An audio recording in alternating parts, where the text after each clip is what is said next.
अस्सलाम वालेकुम। एक ट्रेन अपने सफ़र पर रवा दवा थी। इस ट्रेन के एक डब्बे में कुछ नौजवान सवार थे और इनमें एक बूढ़ा भी शामिल था। डब्बे में मौजूद अफराद ने सफ़र को खुशगवार बनाने के लिए आपस में गुफ्तगू करना शुरू कर दी ताकि सफ़र अच्छे से गुजर सके। बुजुर्ग ने नौजवानों से कहा कि मैं तुम लोगों को एक लतीफ़ा सुनाता हूँ। तो बुजुर्ग ने लतीफ़ा सुनाया और नौजवान हंसी से लोट-पोट हो गए, क्योंकि वो लतीफ़ा बाकी लोगों के लिए नया था। इसलिए सुनने वाले हंसी से लोट-पोट हो गए। थोड़ी देर बाद बुजुर्ग ने फिर वही लतीफ़ा सुनाया। इस मर्तबा पहले से कम लोग हंसे। तीसरी मर्तबा इसी लतीफ़े पर कुछ मुसाफिरों ने मुस्कुराने के बजाय बुजुर्ग की ज़हनी हालत पर शक का इज़हार किया। जब चौथी मर्तबा बुजुर्ग ने वही अमल दोहराया तो मुसाफिरों के गुस्से की इंतहा न रही और वो बुजुर्ग से नाराज होने लगे, बुजुर्ग को बुरा कहने लगे, उस पर गुस्सा करने लगे।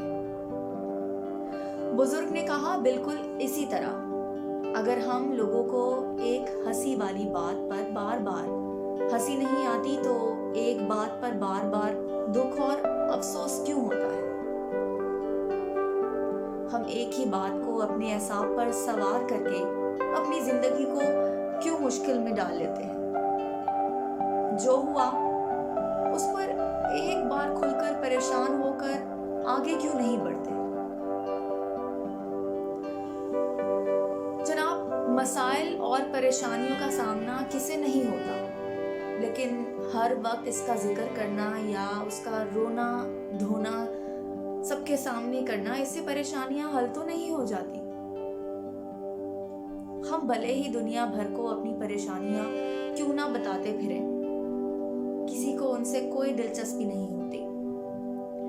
कुछ लोग रस्मन हमदर्दी के चंद बोल कह देंगे, लेकिन वो हमारे मसाइल का हल नहीं कर सकते। उनकी हमदर्दी से कुछ हासिल नहीं होगा। अगर हम वाकई अपनी परेशानियों से छुटकारा पाना चाहते हैं तो हमें चाहिए कि हम रोना धोना छोड़ दें, अपनी परेशानियों की तशहीर करना बंद करें और संजीदगी से ये सोचें कि चीज़ों को बेहतर कैसे बनाया जा सकता है या चीज़ों को बेहतर कैसे किया जा सकता है। जब हम संजीदगी इख्तियार करेंगे तो राहें खुद ब खुद निकलना शुरू हो जाएंगी। अल्लाह करीम हम सब पर रहम करे।